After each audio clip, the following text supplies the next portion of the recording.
You didn't What do happened the to intro. our countdown? You messed up the intro. Hell no. Hold on. We're gonna correct that right now, brother. Somebody said.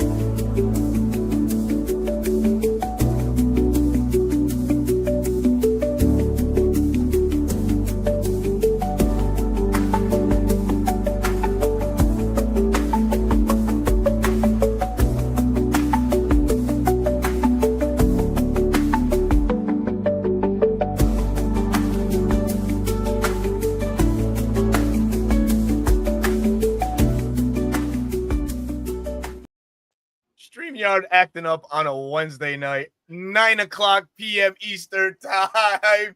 Welcome to another edition of your boys reporting eligible, man. We're bringing you some heat this evening. We thank everybody that's going to stop by, watch this on a replay. We greatly thank you for tuning in and watching as always. I'm your boy Berto, joined by my guy, my co-host, K_7 hasn't changed it yet. Bro talk, but bro talk to them. Talk to him. What's going on, brother? How you doing, man? Oh, just another wonderful Wednesday. But Falcons were off. We get to recap what happened. You get to tell me more details of you being in the A. Yes. While I sat here and looked out the window and shed a tear that I wasn't there. But no, we got some good. Yeah, we got some good stuff to talk about today. Absolutely, man. Yes, as you mentioned, Falcons on their day off. We'll hit back, hit camp again tomorrow. Gearing up, man. We're about a week away, just about, man, with our first game of the preseason, hosting the Lions. But before that, we got to highlight some of the things that have gone great for the Falcons. Good, good, whatever you want to call it. Bias, if you want to be biased, that's fine. We welcome all of that. But we definitely got to talk about some of the things that have happened in training camp. Your boy was there last week for 2 days of training camp. A lot of good stuff on display from these 2025 Falcons. On the second day, we did a show last week, and if you haven't tuned in, please do so. It's eligible on, no pun intended, on either one platform, Bro Talk at Dirty Bird Central or 95 North Falcons Talk Show, where we recap day one. But day two, Saturday, I was present on that day, and boy, another spirited practice. Defense was flying around. That's the thing that I'm liking the most. And we have a quick little segment coming up soon regarding this 2025 Falcons defense and what it can do early on. But flying around and opportunistic at that, man, trying to create a lot of turnovers. I'm sure that everybody like you, Bro Talk, was watching it on Twitter. Folks saying, oh, another ball jarred loose. So it was the Peanut Tillman effect in Atlanta on Saturday. What do you make of that? When you hear that the secondary was out to create turnovers for this year. That's the emphasis that we've seen thus far. Yeah, so it was funny because the day before I think it was the Falcons' first day off on Friday, they released Jeff Ulbricht's Mic'd Up, and it highlighted them drilling the peanut punch. Yep. Like it was being drilled. You saw Billy Bowman, a couple other guys doing it. And then you get to Saturday's practice, and it's like punch out. Oh, there's another punch out. Up this time it was Mike Hughes. Up, Natron Brooks. Brooks, yep. Up, AJ Terrell. Like it was like everyone. I was like, I in recent memory, I don't remember the Falcons making that such a focal point from their defensive backs. And if you rewind even more, Raheem's talked about it. Turnovers is the name of the game, right? You win the turnover battle in the game. Generally, you win the game as well. And that's something that Jeff Ulbricht is bringing back to Atlanta, hence why we drafted Xavier Watts, Billy Bowman. You added Jordan Fuller, potentially adding, what's his name, Jordan Whitehead. Yep. Hey, I like him. Just letting you know, I like him. Okay, all right. But to get back to that, it's awesome to see that they're working on it and making it a focal point. Like, we're going to create turnovers. We're gonna give ourselves an opportunity. And Jesse Bates, he was really the only one that was doing it. Right. And so if you can get all the other DBs on board, hey, good things can happen. Yeah. One thing you mentioned, and this makes our news around the NFL segment we should have just kicked off first, but you mentioned Jordan Whitehead, a visitor at Flowery Branch today, a safety at that, and they come to find out the Falcons had a trio or four of them, visiting the camp today. And a lot of people, it was a mixed bag of emotions. We're set at safety. No, this makes sense because he's familiar with Coach Raheem and Ulbrich with his time with the Jets. I know you were a fan of it. If I may give a quick take on it, I would pass. I would want Atlanta, if you're building a culture, let's hone in on the young talent that we have on hand and teach them exactly what you want done. We're gonna pause because this is the best part of the episode, as always. Bro Talk always getting something delivered, and I'm still waiting. You know those bagel bites you had as a kid that were in the little pack? That's exactly what these are. Homemade though. Homemade. See, nothing beats homemade. Turkey, pepperoni, some mozzarella, fresh marinara, and then Dave's Killer bagel. There you go. There you go. Sounds healthy. Trying to be. But hey, it tastes like pizza, but it's not pizza, It is. Yeah, no, definitely dope, man. So yeah, back to the whole safety situation. And like I was saying, building a culture in Atlanta, Jeff Ulbrich, Raheem Morris, obviously spearheading this defense. Obviously, I get it. You want guys that are familiar, that are gonna know certain tendencies within the defense, and you kind of want that, as this Falcons defense does have a lot of youth and veterans sprinkled in. So at the more important parts, I can understand why you would want a Jordan Whitehead. Has been productive in the league. Like I mentioned, knows the two coaches. But I like the athletic ability of some of the guys that we have already on the roster. One in particular that hasn't been spoken of a lot, and that's DeMarco Hellams. And I think it was Mark Romaldi, if I'm not mistaken, has said, and I quote, he's been an under-the-radar guy in camp thus far. And I seen DeMarco running with the twos, but look great. Look like he's fully healed and healthy from that ankle injury. If Atlanta is teasing or is serious about running the big nickel, so 3 safety looks and things like that, why not give DeMarco an opportunity, to show his worth with the Falcons? We're stacked at the position as it is, 5 safeties current. I mean, the depth chart shows Malik Verdon, but he's converting over to linebacker, so we can nix that. But your take real quick on what Jordan Whitehead would mean to a Falcons defense early on.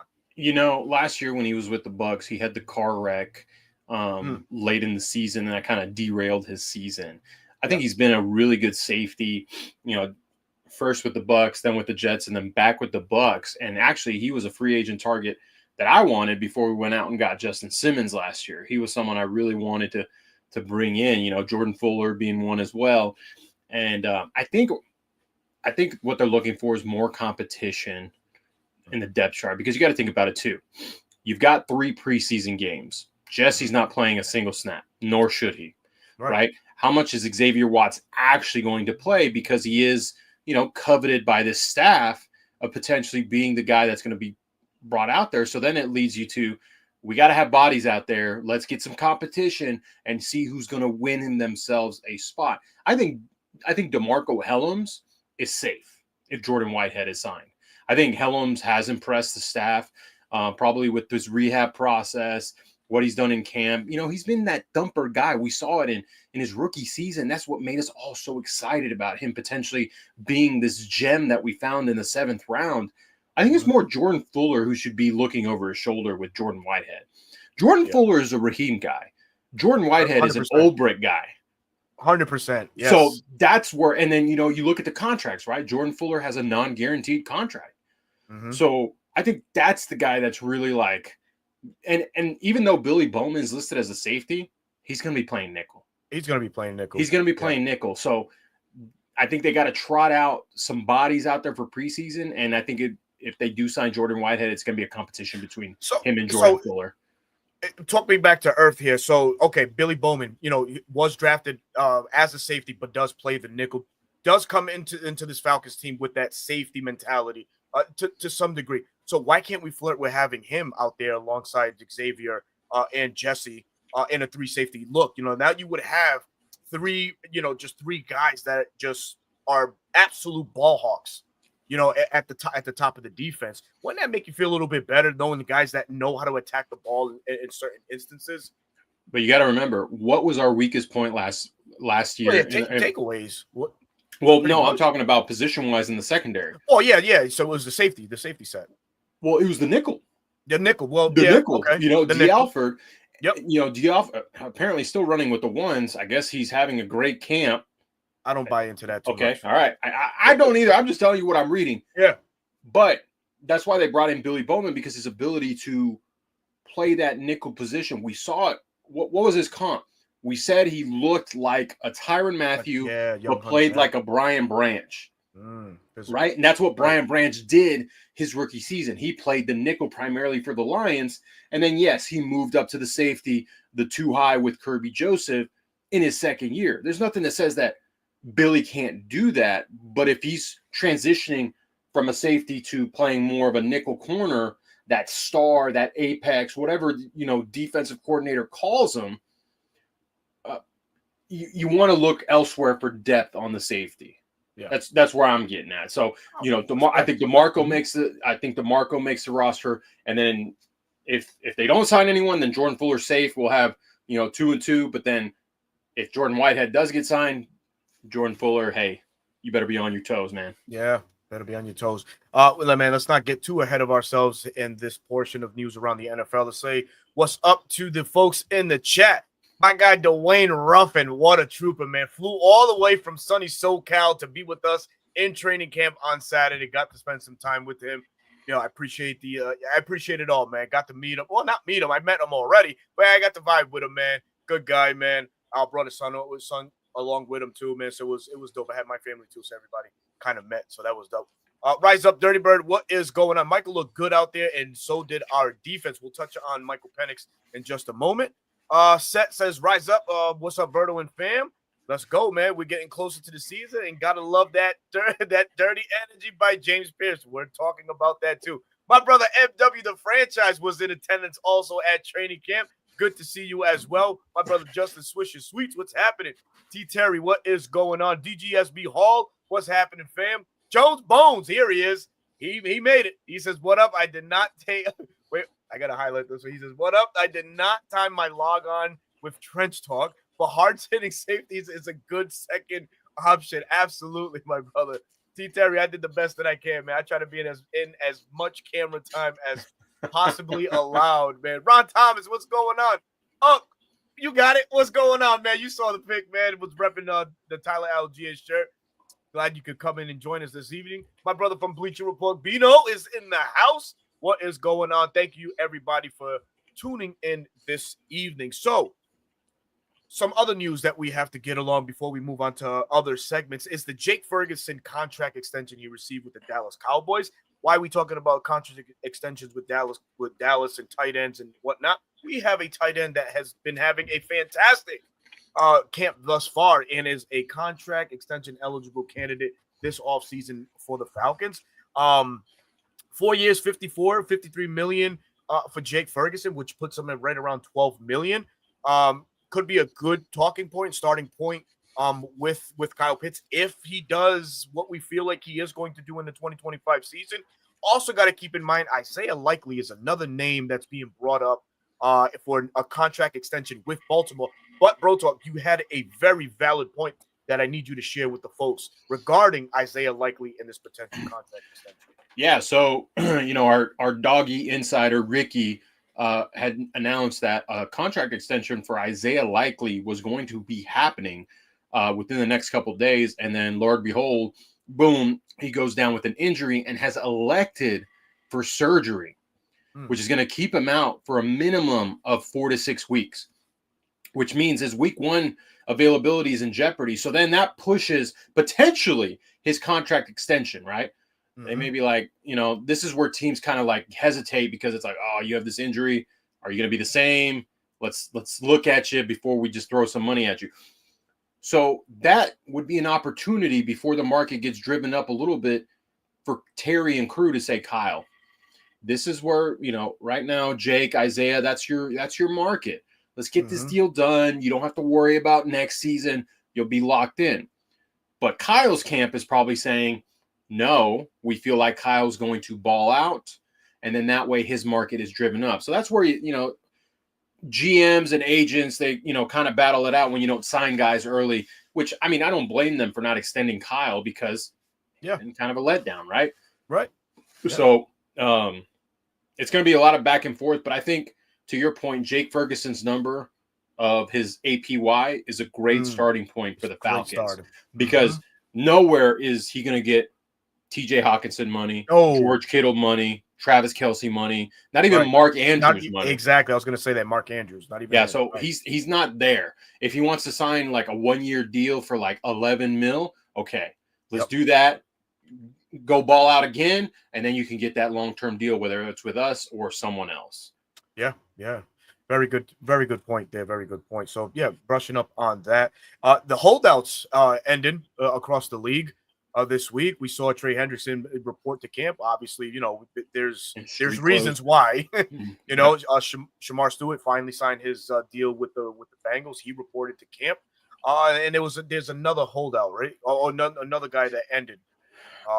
Terry McLaurin. Terry McLaurin reported to Commanders camp, right, and he must be pissed because he's pissed at Cortland Sutton. Absolutely, 4 years, $94 million. The Denver Broncos laid on him. So where's Terry's market? He might be asking himself, what is my worth? What does this team feel like I am worth? Obviously, a better wide receiver than a Cortland Sutton, in my opinion. Terry can run, he can run the route tree. And Cortland, as we mentioned, he's a kind of, just on the go guy, so to say. He's a field stretching guy. But I have a question for you. Yeah. Is Terry McLaurin better than Nico Collins? No. Nico Collins is only making $26 million a year. And he's in his mid-20s. Exactly. The Texans GM, what's his name? Casario? Yeah, Nick Casario. Killing it with the numbers. Yeah. But the report was Terry McLaurin was looking for 30 to 33 million, which would be in DK Metcalf is making 33 million a year. Bro, that's weird. Hey, let the Steelers do that. Their GM just got an extension too, right? For another 9-8 season. But hey, that's neither here nor there.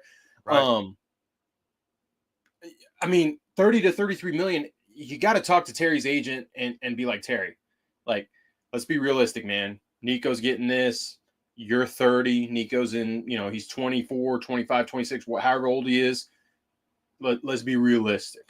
Yeah. Right? If you want to make him feel good and give him 27 or 26 and a half, so be it.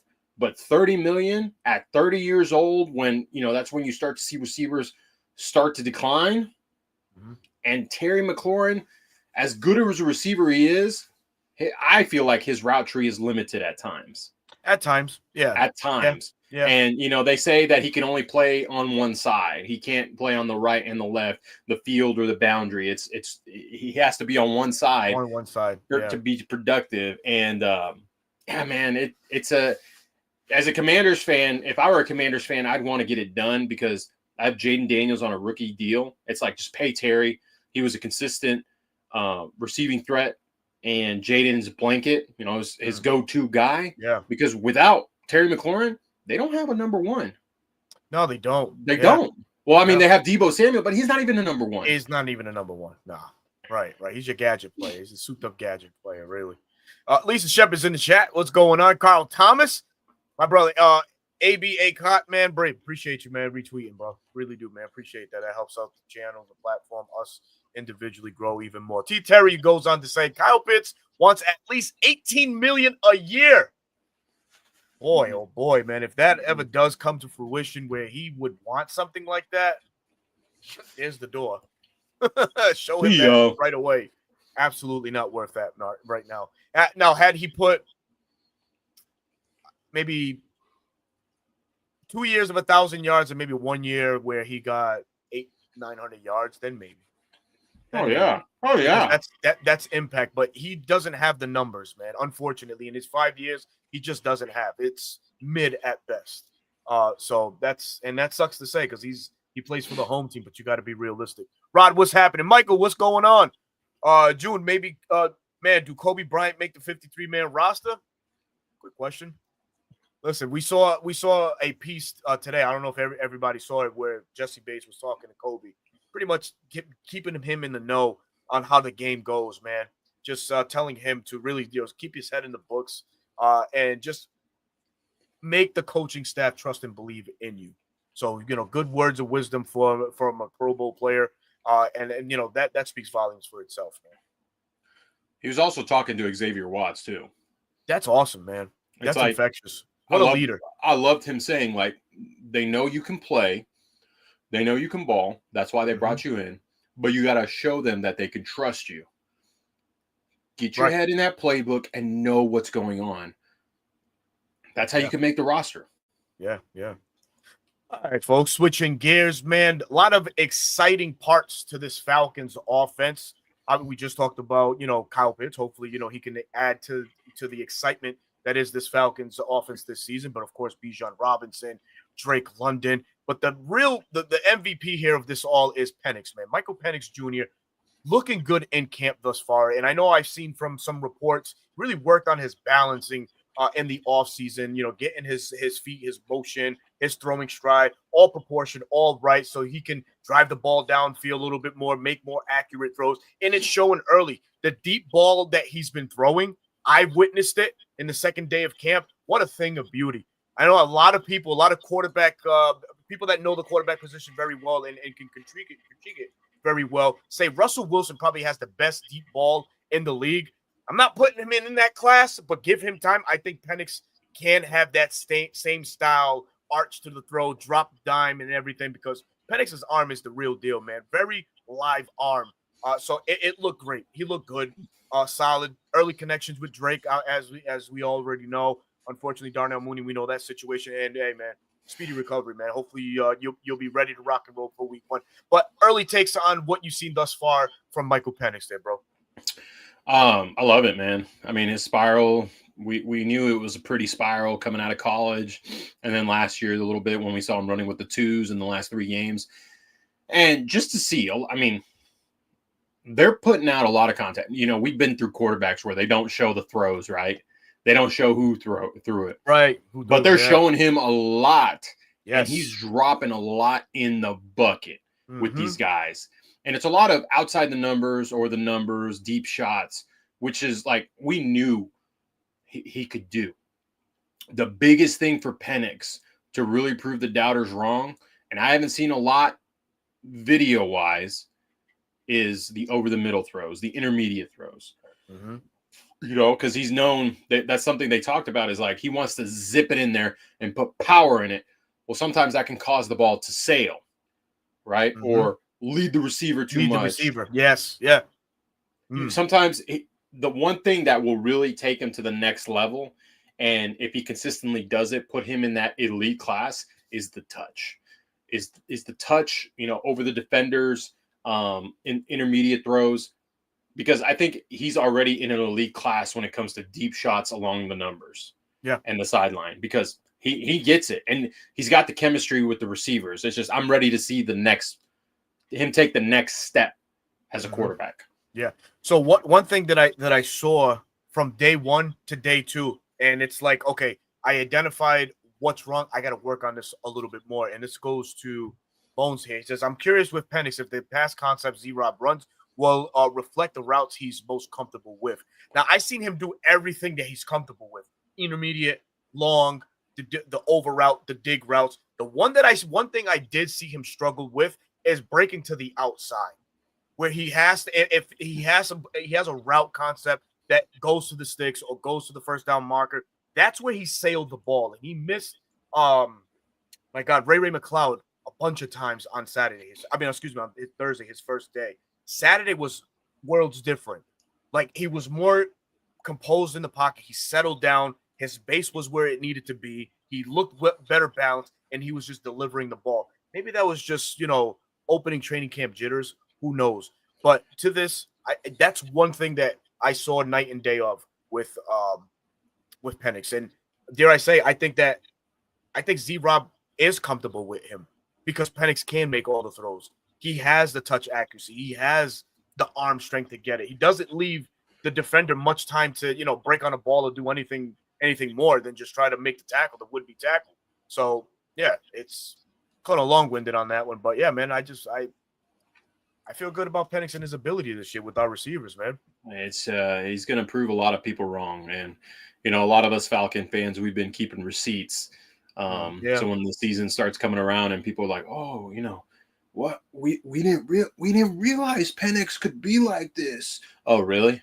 Yeah. Really? It's not like he didn't play college and led the FBS in yards and, was top 10 in touchdowns. And, his ADOT 36 was touchdowns. over 12, his touchdown to interception ratio was one of the best in the nation. Like, 36 to 11, the he's ratio in a is amazing. stat alone Mm-hmm. with Patrick Mahomes when Patrick Mahomes was at Texas Tech. Yeah. And I like Bones' comment here on Penix, where it reminds him a lot of Josh Allen in the early years, where he needed to work. Josh Allen, they actually did a piece on him, adjusted his throwing motion ever so slightly because he was shouldering a lot of the throws versus disconnecting the hip and then whipping the arm right after. And that allowed him to time his throws better and hit people a lot more accurately because, yes, that was one of Josh Allen's problems. Mm-hmm. Could Penix already be doing that? Maybe. I hope so, but we'll see, this season. Let me ask you a question. What's that? What's one facet of Penix's game that right now you think will hinder him in any sort of success in 25? Like, what's one thing that would hold him back from potentially just being a top 5 or top 10 quarterback?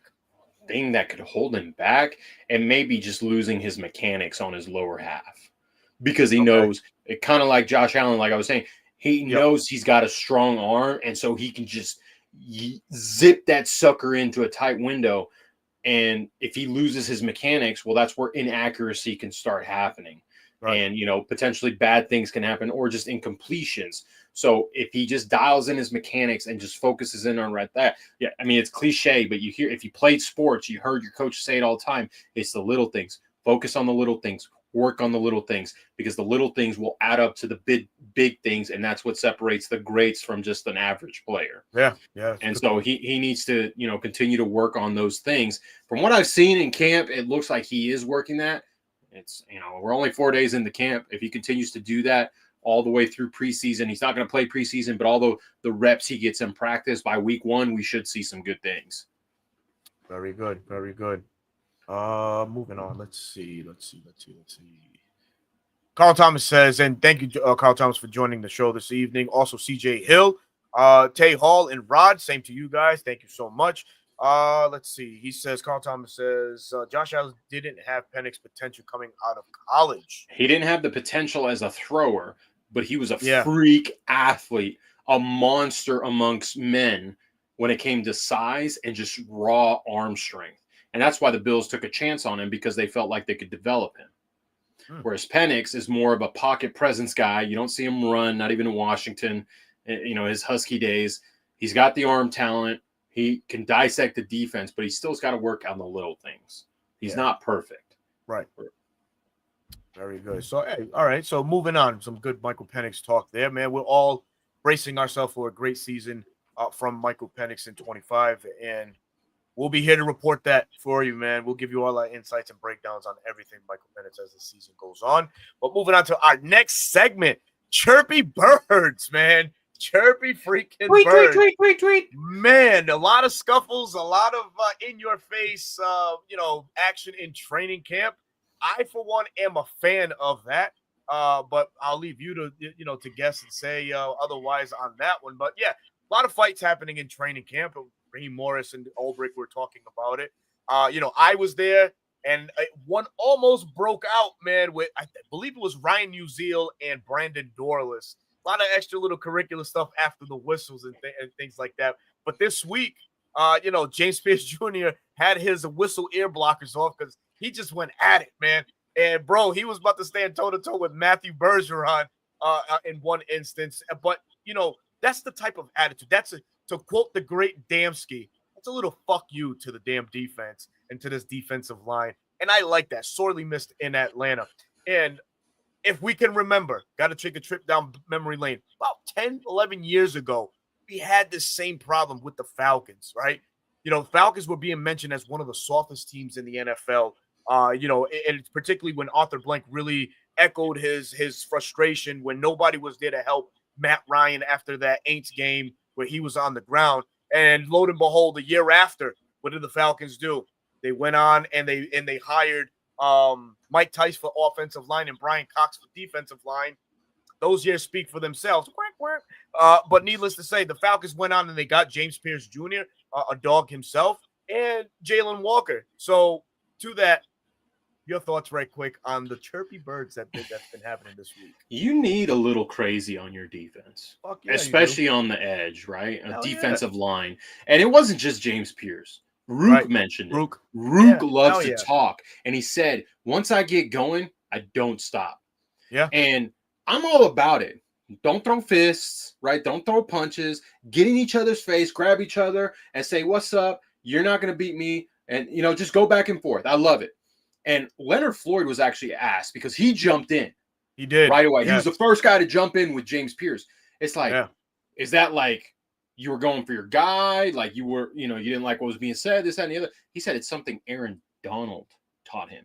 You have your guys' backs at all times. And Aaron Donald was no stranger to getting in people's faces on game day. Ask Devontae Freeman how that was. Little Devontae Freeman got picked up by a grown man got picked up by another grown man. But that's what you need is your guys have your back. And the thing I love most also is like after practice, Burge and James Pierce, they talk to you, hey man, we're cool. Yeah, everything good, bro. Like it's the heat of the battle. It's hot. We're hitting each other. It's gonna happen. That's training camp battles. But it's been a while since we had a guy, especially a young guy like James Pierce, who everyone said had attitude problem, personality problem. Yeah, personality. Yep. I feel like he's taking that to heart and say, you know what, watch this. And he's not backing down to anyone. And I think that's what makes the Jalon Walker and him as the pick, because they like balance each other. Because Jalon Walker's a dog and he's going to get after it, but he knows when to stop. Where James Pierce is going to be like, what's up? Like, we could take this extra. And that's where kind of Jalon like reels him in like, hey, come on, we need you. We need you over here. Yeah. So I like the trash talking from the defensive front. We've needed it for some time. Yeah. And then the offensive line not backing down. I love it. Hearing that Pierce was also getting into it with Caleb McGarry, and Caleb McGarry's a large human being. A large human being. And you know what's crazy is James Pierce is having a hell of a camp. And a lot of people are like, I've seen people go, well, it's against the twos, it's against the threes.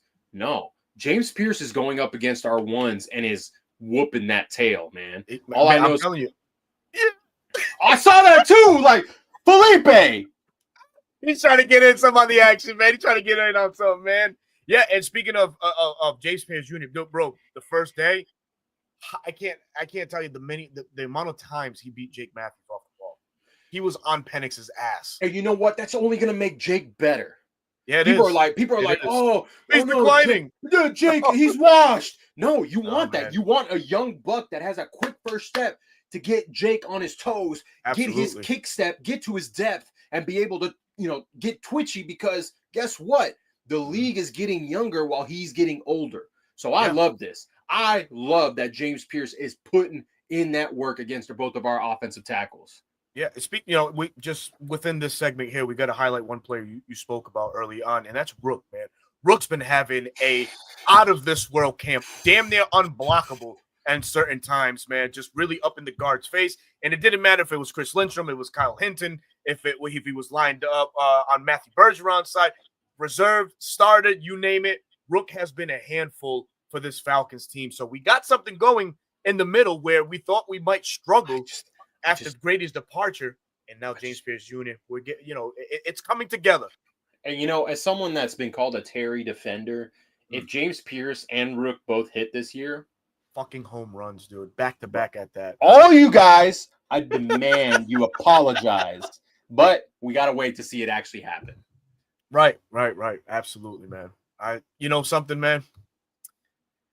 That leads, that's going to springboard us into this one here. Could the defense actually surprise us earlier than expected? While we all feel and clamor about this Falcons offense, could it be the defense that actually wins us a couple of games early on or throughout the season and just really gels before we anticipate them actually gelling? Because the talking camp has been real. Guys like Rook, Morgan Fox, Leonard Floyd.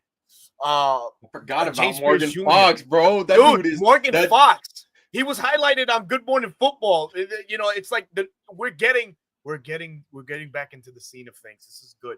This is good for the Falcons. But yeah, to stay on task, right? We have a lot of great defensive pieces. Sure, the verdict's still out on what Rook is going to bring on a consistent basis, but we do have some vets that we can lean on, guys that have been in the league 10 plus years and still do it at a pretty decent level, high level with Leonard and Morgan Fox. But your take right quick on what Rook has meant early on to this Falcon in his development. Well, I mean, hearing that he's been damn near unblockable is huge because with the release of longtime Falcon Grady Jarrett, the weight then got put on his shoulders to lock down the defensive tackle room. It wasn't on Yamada, it was him. And they brought in more pieces. But it's been a long time since we felt this good about a defense. And a quote Zach Harrison said is like, Brick has a scheme and he wants us to be within it, but at the same time, he wants us to be ourselves. Be ourselves. Yes. Make plays and use your instincts. And that's when you restrict a player that has instincts because of what you want him to do, that's where you're not unleashing the full potential. And if you tell Zach Harrison, get up the field, I really don't think there's maybe one or two guys that can block him on a bull rush or, if he long arms them. Bro. So Brandon Dorlus with his active hands, Rook, if he's bull rushing and he's got active, like, I think we could surprise a lot of people. I think we could. If we're on the trajectory that it looks like we're doing, the secondary's got to get lined out, like who's going to be where, right? But the defensive front is the defensive front. And you mentioned it when you were there. You saw they were heavily rotating guys. Very heavily. They talked about it, right? It's like basketball. Sub out the guys, get some fresh legs. Sub out the guys. And guess what? Offensive linemen, they don't get a break on that drive. They don't get a break a single time during the game. So if you can wear them down at the end of the game when it's most crucial, those guys can go hunt.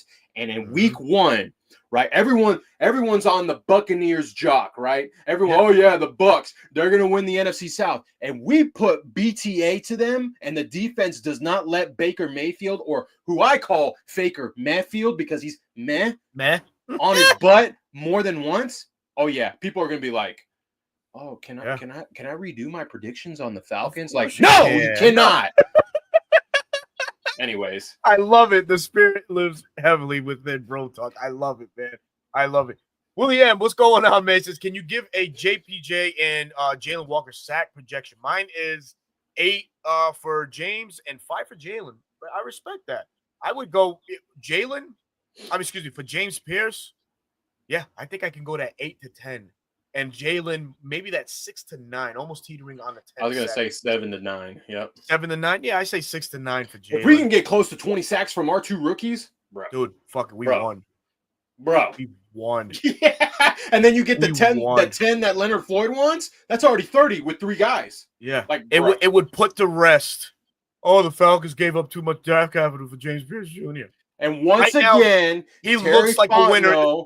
Terry looks like the winner in this right now. Terry doesn't care what you have to say. When you have a verdict and you believe in what you're doing, forget all the noise and do what you think is best for the team. And they've done that 2 years in a row. Absolutely, man. They've acquired so many pieces that play that attack style front defense for the Falcons. And we bring Ulbrich in to kind of, put that plan, out there for the NFL world to witness. I'm excited, man. I think this defense can do numbers.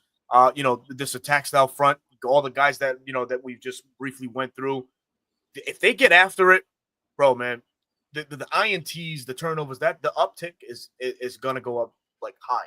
It's awesome. Carrie's in the chat. What is going on, Carrie? She says, hey, Berto and Bro Talk.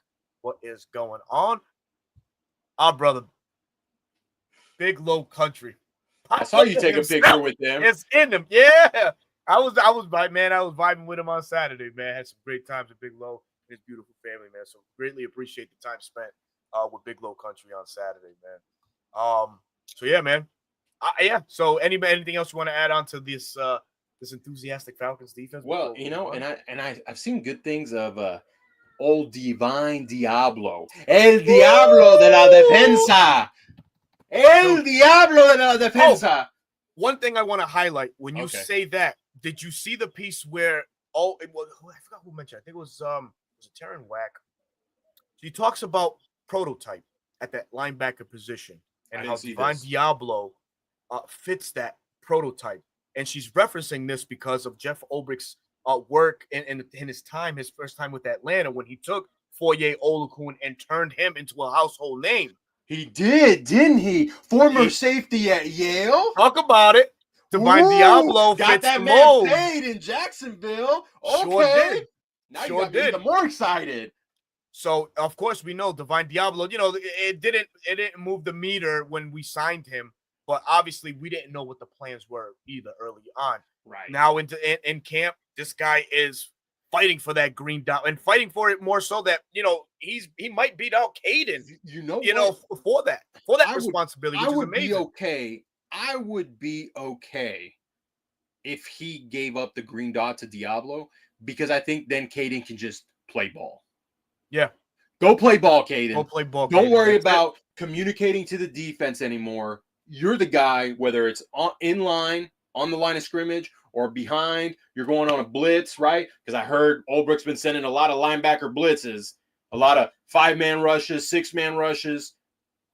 Talk to me. Talk to me, I gotta Berto. say this. When I saw that, so I don't, I like to say I'm a student of the game. I watch film. I see certain tendencies, and it's a copycat league, right? Right. When you see those formations, I think up north, and I think what Brian Flores has done with his Minnesota Vikings linebackers. So you're saying we were crowding the line a lot? Crowd the line a lot with the linebackers, even, put more edges on the line than so. Formulate, speed packages and rushes like that. Wow. That looks tempting. That looks, because we have the pieces to do it. Okay. Something to think about. We have the talent. I mean, you saw what Flores did with Patrick up there, with Jonathan Grenard, even Dallas Turner, Van Ginkel. He had Pat Jones, that is. He had a variety of guys that can rush. Atlanta has that now. I mean, we're highlighting so much James Pierce Jr., Jalon Walker, Arnold Ebiketie, Braylon Trice, Leonard Floyd. We got guys that can get after it, man. So why can't we formulate and do something like that on our own, man? I don't know. Just food for thought, man. At least for me. It's been a while since I've been this excited about a Falcons defense. I'll tell you that much. Goddamn right. And I don't want to crash that. Nah. But he said, Berto, top 5 defense this year. Not yet, Ron. Not yet. Middle of the pack for sure. Top 15? Give me that. Top 10? Okay. Big Lo says Divine Diablo just drives me crazy with the wide stance. Yeah, it's a little bit unorthodox, but hey, listen, he gets the job done, man. He gets it. Yeah, I read that he put Carlos Washington on his ass like first day of pads. I saw that too, man. I love it, man. Yeah, me too. It's good times. Hold on. Kerry with the flex here. I got a picture with Big Lo and Terry F. Baby. You can't tell me nothing. Well, you also got a picture. Super Bowl. Let's go. She also got a picture with Matty Ice in that group picture. So I'm a little jealous of that. Okay. Yeah. Kerry comes out and just shows out, hogs everything, the camera attention and all of that. I'm jealous. But moving forward, man. So it's very spirited talk about the Falcons defense, which leads us now into us saying, and that's the Jalon Walker mystery. What's going on with Jalon Walker? He's pulled from practice. When I was there, I seen him the first day. Second day was pretty limited. And then third day, he was working on the sidelines. He was working on the sidelines with the PUP guys, that being Troy Anderson and whatnot. What to make of this Jalon Walker injury? And obviously we know it's next man up, right? And we got a guy that's coming back and he feels rejuvenated. He feels well. He had a great piece on AtlantaFalcons.com earlier this week as well, and that's Braylon Trice. Guy that might be fighting for playing time snaps. Something like this happens. CJ said it in the chat. Khalid Kareem. Unsung hero thus far. Been making noise in camp. He was heavily used in base formations as the defensive end. That's all I can really say about it. But he was out there and he was active. So who knows, man? Who knows? Remember when we were like, where's James Smith-Williams going to line up? What are we going to do with Lorenzo Carter? Is this AK's breakout year? Like, bro, we were in the weeds when it came to edge rushers, and now look at us. We have a surplus. It's crazy. What 1 year? This is why I say sports are fluid, because anything can change in a year, in a season. Steven Means. Oh my God. What was the one guy that went off? Hold on, I can't remember his name. Was it JTP or something like that against the Raiders? Oh my God, against the Raiders. Raiders. He won Defensive Player of the Week for the NFC, Yes. and then he got cut like 2 weeks later. Yeah, it was crazy. Man, that was bad. Steven Me. Oh my God. Oh, you're bringing The up nightmares. stackless wonder of the world. This is supposed to be a exciting show, and you brought back. Oh, no. I mean, listen, man, we got to bring the folks back. We got to reel them in. We got to let them know this is good times right now. But we also got to remember of where we came from too, man. So it's like, bro, yeah, don't forget where you came from. This front office has worked hard ever since, Kyle Smith, Terry Fontenot and company have came down to Atlanta. They've been working. I think they've highlighted, they noted that, yes, pass rushers have been a weak link for many, many years. And now you can count on 2 hands the amount of pass rushers that we have going into this season. Our guy Grum is in the chat. What is going on, brother? Always good to see you, man. Kerry goes on to say, just drove home from Georgia today. Y'all, I'm tired. Going to call it a night. Have a great show. Y'all salute. Absolutely. Glad you got home safe. So definitely rest up. So, yeah, what to make of the Jalen Walker injury, man? Is there anything you can possibly speculate on that could? It's probably some soft tissue that they're just being precautious on, that he could probably practice. But you know what? Raheem's probably like, you know what? It's early in training camp. Let's get you right. Let's get your body right. It's not bad enough to where he's got to land on the PUP list, right? God. So, yeah, I think it's just minor. I think as fans, I tweeted out, like, I'm trying not to overreact, but it's hard not to, right? You drafted him 15 overall. It's like, why isn't he out there? Mm-hmm. I mean, I got to go back to, 2017 when we drafted Chris Lindstrom. Didn't he miss the entire year? I'm not saying that's what's going to happen, but, things that's who he's been working with. Man. Hey, man, he may not be on the team. He may not be on the team, but don't worry. That's the country boy, Troy Anderson. We'll see. But I think we got to, we'll be okay. I think if he gets out there in practice tomorrow, I think we're all going to be like, like, take a deep breath, like, okay.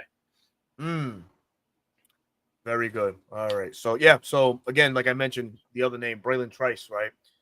He feels good. He's ready to make an impact. While some of us, tempered our expectations. He says he's 100%. He says he's 100% and ready to go, man. And this is a guy that, led FBS and QB pressures for, 2 years in a row, 22 and 23. Man. He could get after it, man. So, oh boy.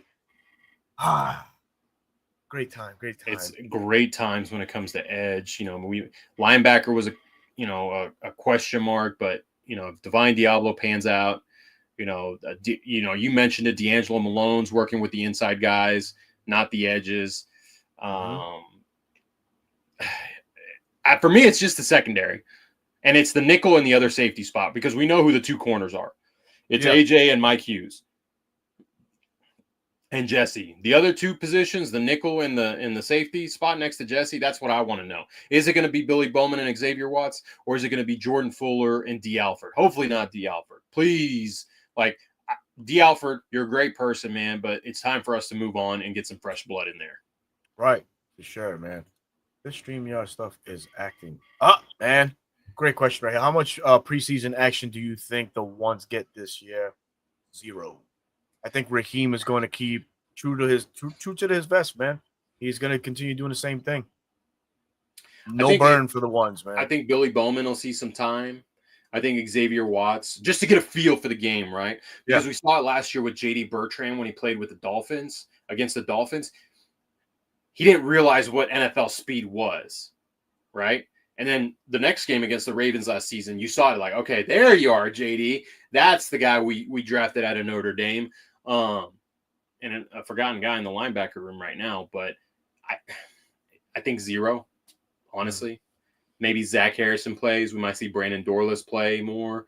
Rook might play a series, but no Penix. I would expect the entire starting offensive line not to play. Kyle won't play. Drake won't play. Obviously, Mooney won't play. Maybe Ray plays. You'll see a lot of Nick Nash. You'll see Casey Washington. DJ Chark, right? Yep. Recently signed. Defensively, no Jesse, no Caden. You might see Jalen Walker and James Pierce. But that Braylon Trice injury last year might have spooked him, yeah. Raheem. So we may Even not even see Helms. them. Helms was lost. Same game. Same game. Yeah, you'll see Felipe Franks. Yes, for all you Felipe Frank fans. Oh, my God. Guy won't go away, Felipe Franks, man. Mama huevo. Wow, that's tough. Oh, man, that's awesome, man. All right, man. So good talk on that, man. Moving on to the last segment of the show, man. If y'all seen the Falcons rankings and the power rankings, they ranked us number 25, man. 25, man. Who's ahead of us? I'll start from let's see. From 20 on, Jacksonville at 20. Seahawks at 21. New England at 22. The Raiders at 23. Miami at 24. Raiders and Miami, I don't get. Patriots, Me neither. I get a little bit because some people are really high on them. I'm not. I'm not. I think they'll have maybe 7 or 8 wins this coming season, but not more than us. Who was the other one? Seahawks at 21 and Jacksonville at 20. Seahawks, I think people are way too high on them. I think they'll come crumbling down. The Jaguars, I think, will surprise people. Better than us? We'll have to see. But number 25, like, listen, guys, I get it. We're frustrated because we want to be noted at the top. But we're at the point, right, where we got to prove it. Because I guarantee you, if we put belt to ass week 1 against our division rival, oh man, that ranking is going to go top 10. Top 10, man. And let's go through the rest of the list. Why not, right? At 19, they have the Dallas Cowboys. Oh my God, they're going to be bad again. Yep. Frisco at 18. Okay. The Bears at 17. Okay. The Broncos at 16. I would have probably ranked them a little higher, man. Yeah, that's too low for the Broncos. Yeah. Let's see. 15th, the Minnesota Vikings. The Arizona Cardinals at 14. I think they're going to surprise me personally. I think they're going to surprise people. Okay. All right. At 13, the Houston Texans. I think they could be up a little bit higher. Texans have been doing, they've been doing great. All right. The Rams at 12. Tampa Bay at 11. They're not even in the top 10, huh? Nope. The Chargers cracked the top 10. I don't blame them. Yeah. The Lions at 9. The Bengals at 8. The Bengals are going to disappoint a lot of that defense, bro. That defense is bad. It is. Okay. The Commanders at 7. The Steelers at 6. No, like what is this glazing of the Steelers, bro? I don't know, man. It's because they've been the most active team this offseason, I would think. That's probably why. Bro, they're living off of the ghost of Aaron Rodgers. And you don't think DK is going to crash out by week 4 because it's going to be another 30 rush attempt game and DK is going to have to block? I don't know, man. I mean, it was reported today they ran a 0-4 personnel. Yeah, with Jonnu Smith lined up as a running back. Oh my God. What the hell is Artie? What's Artie doing? Artie's going to single-handedly fucking destroy. Don't be surprised if Artie gets fired in the middle of the season. Shoot. Love to see it. Love to see that, man. Oh, man. CJ, Bucs defense is very overrated, to be honest. And to make matters even worse, David Walker, their rookie pass rusher, out for the year. Tore his ACL. He tore his ACL, so they could be in the market soon for a edge presence. There's plenty out there to choose from. Not gonna. Good thing Von Miller signed. Right. Darius Smith is available. He's still got some juice. I don't want him in Tampa, honestly. No, me neither. Yeah. Clowney's available. He's out there. I'm not giving any players to them. Screw them. They can figure it out. Yeah, exactly. Rounding out the top 5, Green Bay at 5. Buffalo at 4. Okay, 5? Really? I don't get the Packers high. That defense, besides Xavier McKinney was atrocious. That defense was held together by Xavier McKinney. And once people figured that out, they were nothing. Yeah, man. They were nothing. And they didn't add anything. I like Edrin Cooper, but they have no edge rush besides Rashawn Gary. Yeah. Right? Like, what are we doing, man? Man. I don't know, man. They have like fucking 19,000 wide receivers on that squad. Too, yeah, right. unless they can line up and pass rush. I don't know why 5 is a thing for them. Buffalo at 4, and of course the usual suspects 1 through 3. Kansas City at 3, Baltimore at 2, and then Philadelphia at 1. At 1. I mean, they earned number 1. They earned it by winning the chip. Of course. As much as like how annoying that fan base has been on Twitter, and then playing the victims like, oh, you guys said this. Oh, I don't want a 4,000-yard quarterback as long as he wins me a Super Bowl. Brother, he's not. I like the comparison because, and now you're going to get me on a Jalen Hurts rant. They said, right, because at one point, right, there was they were trying to put Cam Newton against Jalen Hurts and how Jalen was the better quarterback than Cam. I did not like Cam when he was in a Panther uniform, but let's be real. Cam was a better quarterback, I think. And then they were like, Jalen Hurts would have won that 2015 Super Bowl. What? Did you guys forget who was on that Broncos? Peyton Manning. Marcus Ware. Peyton Manning did not win that Super Bowl. Right. No, he was washed at that point. That's why he retired. Malik Jackson on the Malik Jackson. Okay, Aqib Talib, Chris Harris Jr. Like the no-fly zone with the best defensive front. Yeah, man. And literally, the Eagle fans had a taste of it when the Rams put Jalen Hurts on his butt 8 times in that game. Yeah. The Rams win that game, they're the Super Bowl champions. This Jalen Hurts discourse, Eagles fans, like, it's okay. Like, he's a good quarterback. He doesn't have to be top 10. His team does not require him to be top 10 or top 5. Does he make good decisions? Yes. But he's also been shown to make bad decisions when the weight of the game is put on his shoulders.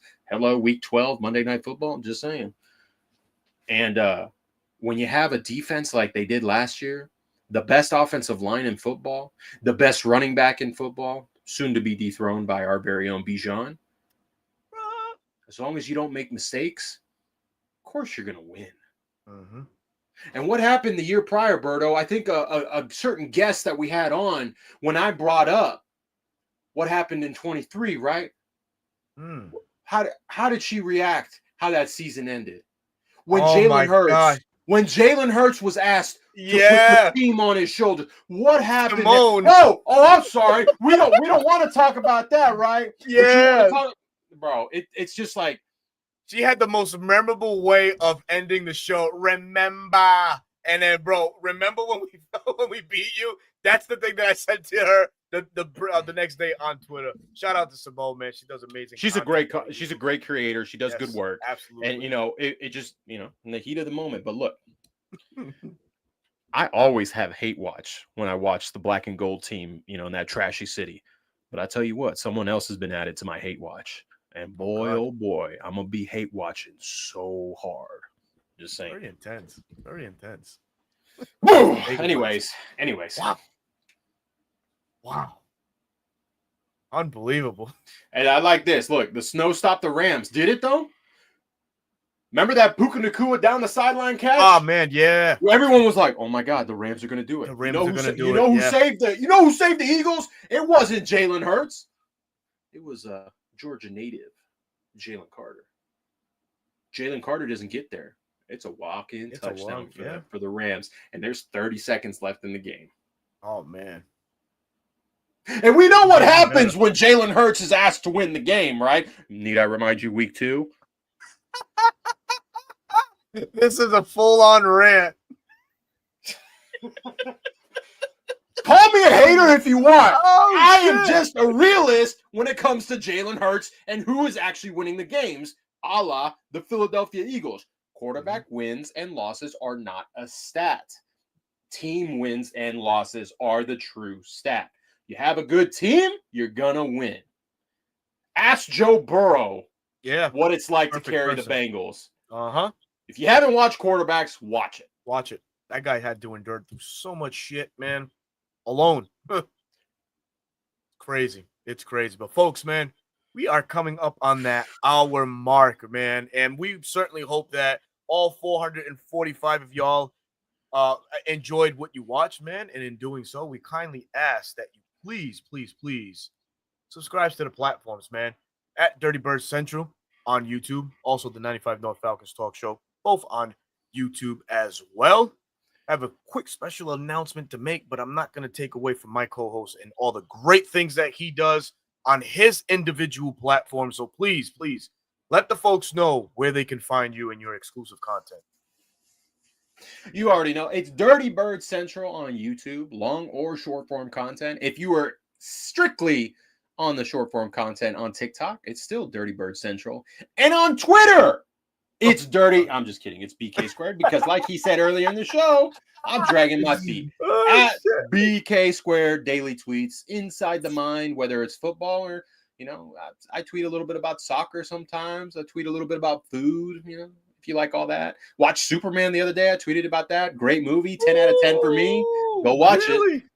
Go watch it. I would recommend folks go and watch The Fantastic Four. I want to go see that. Was a 10 out of 10. I want to go see it. It earned the 10 out of 10 in the last 20 minutes of the movie.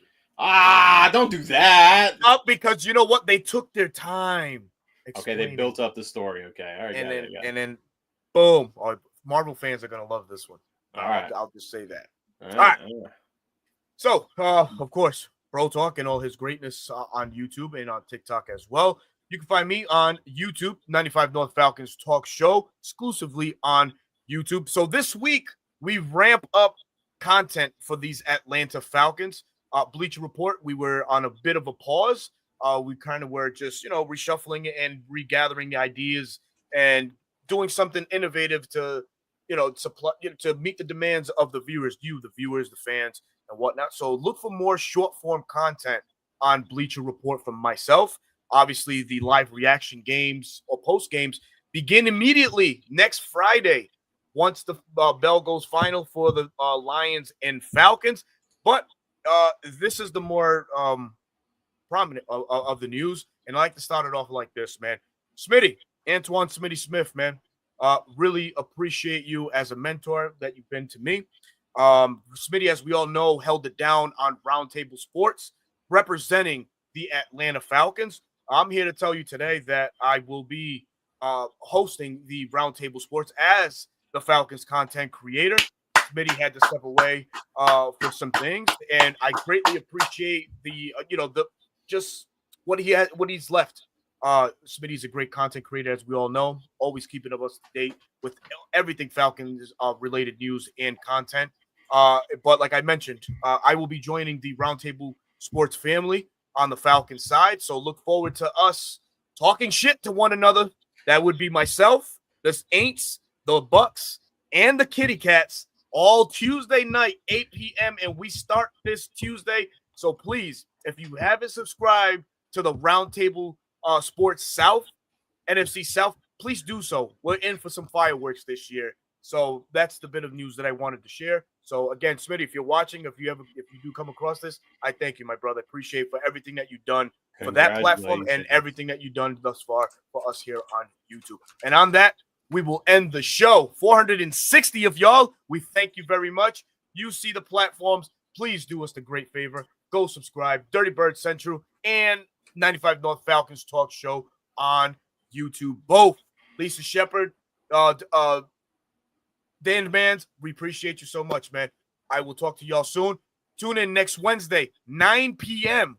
We'll be breaking down or previewing Lions versus Falcons. You don't want to miss it. So tune in. Talk your ish. Peace.